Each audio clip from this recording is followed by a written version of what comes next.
Hi, all. Welcome and welcome back to my channel. I have some incredible news that I want to share with you about the Amber Alert that was issued out of New Mexico for 10-month-old ELEIA Torres.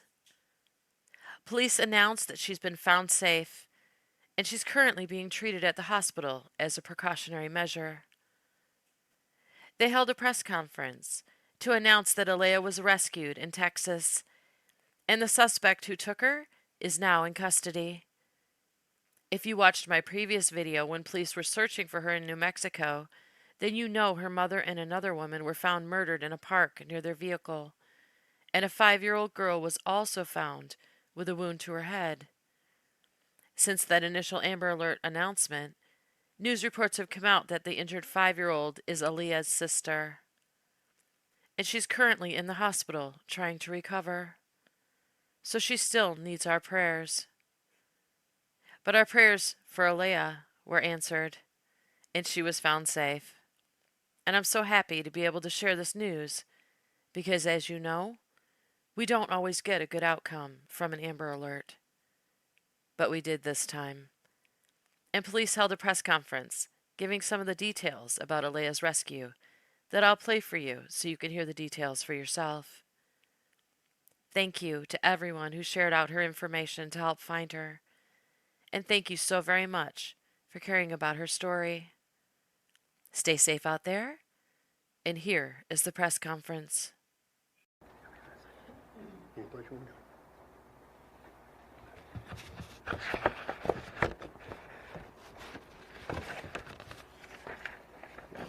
Good afternoon. I'm Roy Rice. I'm the Chief of Police for the City of Clovis Police Department. I am glad to see all of you here. About 27 hours ago, we asked all of you to come here and do us a favor. That was to put the word out that we need to find a little girl.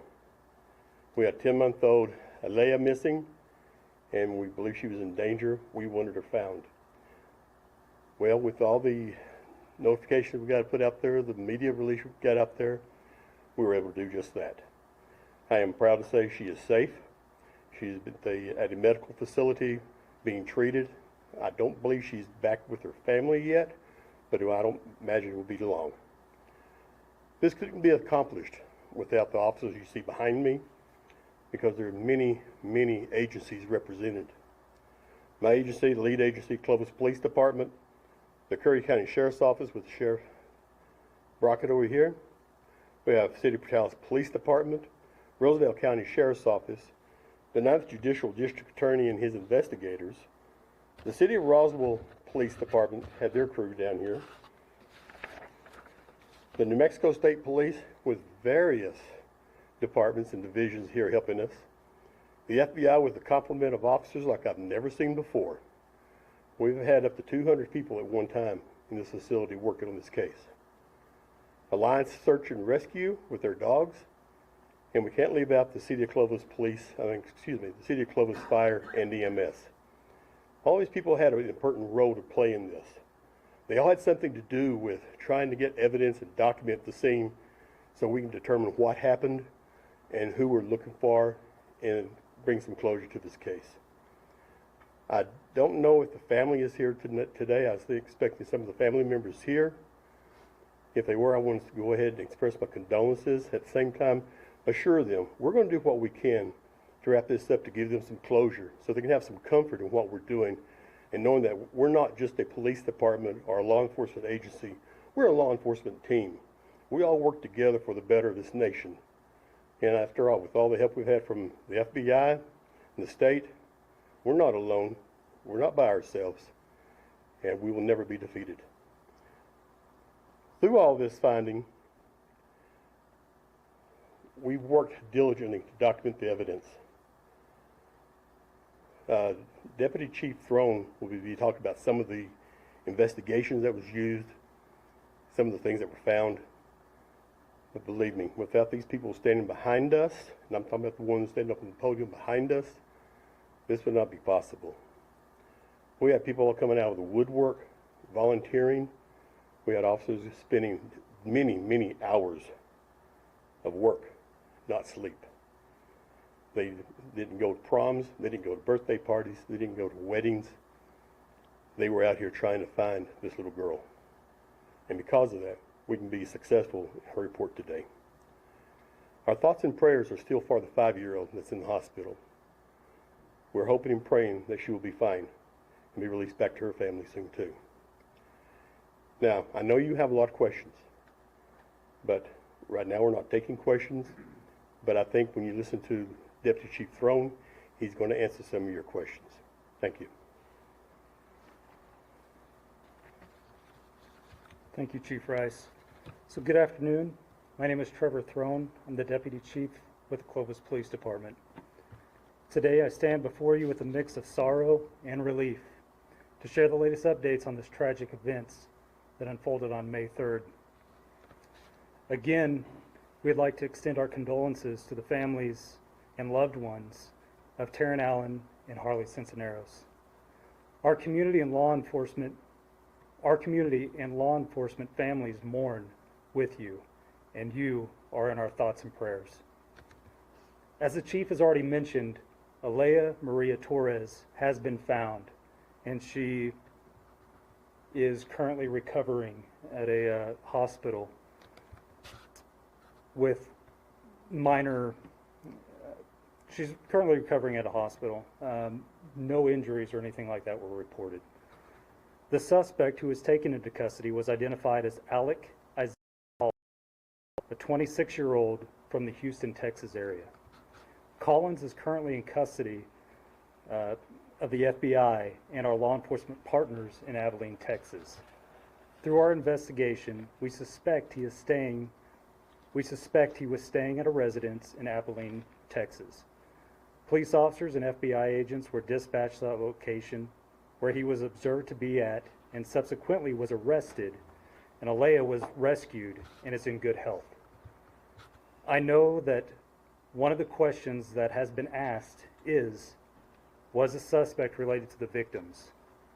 At this time, we do not think so, and haven't found any evidence of it, but are still following leads about the suspect and his motives on this heinous crime.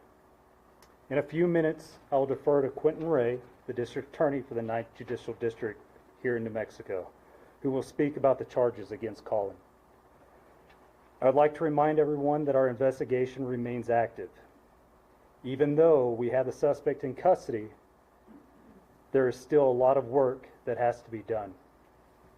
Our teams of professionals have been working tirelessly trying to piece everything together, including identifying the motive, processing evidence, and documenting. At this time, I'm going to pass it over to District Attorney Quentin Ray, who will give you some more information. Thank you. Good afternoon, ladies and gentlemen. In a case like this, the district attorney's role is limited to just what are the charges going to be, what is that going to look like. I have been working with, the 9th Judicial District Attorney's Major Crime Unit has been working with the Clovis Police Department and all these agencies, including the FBI. From the state side, I have approved charges for 2 open counts of first-degree murder,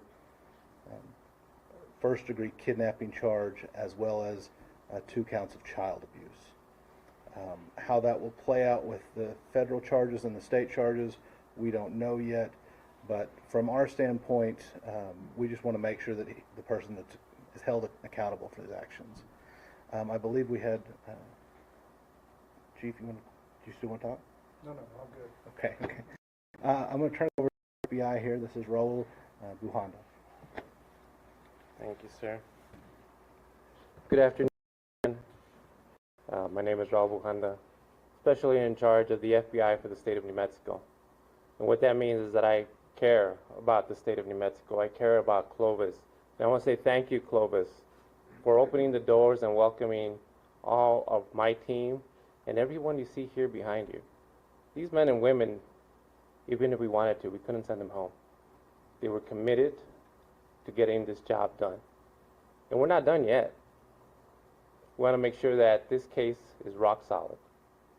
We want to make sure that this suspect pays for all the heartache that we're all feeling today. It's one of those things that when we recovered ELEIA, you take a big sigh of relief because you're happy because she's back. And at that same moment, you feel the pain of the souls that we have already lost. And if that doesn't get you here, it does. We want to make sure that this suspect, since it is an ongoing investigation, we don't want to close it off if there was any other potential leads that we haven't followed up on. We want to make sure that the person responsible for this pays for the crime. Obviously, this person wouldn't be in custody if it wasn't for all the hard work that was done by these men and women behind me, putting this case together, reaching out. This person was not apprehended here in New Mexico. They were apprehended in Texas. So we had to make sure that not only were we working well together as a team here in New Mexico, but we were working as a team throughout the United States. As the FBI, we follow all investigations, whether they go anywhere nationally, but also internationally, and we were prepared to do that. We were lucky that they only went one state away. We were lucky that we were able to reach out to our friends and partners in Abilene, and my friends in the FBI in Texas. And as quickly as I told them what it is that we were dealing with, bet your bottom dollar they were right there. And we were talking to them late last night, and it was a matter of commute time, where they were sitting there in Abilene, following up on the leads that we had sent them, to do everything that we possibly can to finish this for us, because that's what we wanted done. Our own people, and I'm okay to say that, our own people from New Mexico went to Texas. God darn it, this means something to us. We're going to be there. You might have left our state, but you didn't leave the long reach of law enforcement. So we won't, hopefully we answered all of your questions, so we won't be taking any questions at this time, because this is an ongoing investigation. But just like we iterated yesterday, and I'll go ahead and reiterate today, if you see, especially now that you've seen the photograph of the suspect, Alec Collins, call the number that I provided yesterday, and I'll say it again, 575-763-9472, or you can always call us at 1-800-CALL-FBI. I'll say that number again, 575-763-9472. That's the number directly that comes here, Clovis Police Department. They're expecting and waiting for your calls. You can always reach out to us at 1-800-CALL-FBI and just reference the Clovis investigation. And those leads will come to us in New Mexico, not somewhere else. We will continue to mourn, because I think we have some time now to mourn. But we will continue to do our part to investigate, to make sure that this person pays for the crime they committed and doesn't harm anyone else in New Mexico or anywhere else in this great country of ours. Thank you. Thank you.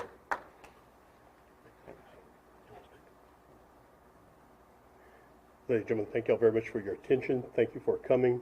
That does conclude our conference today.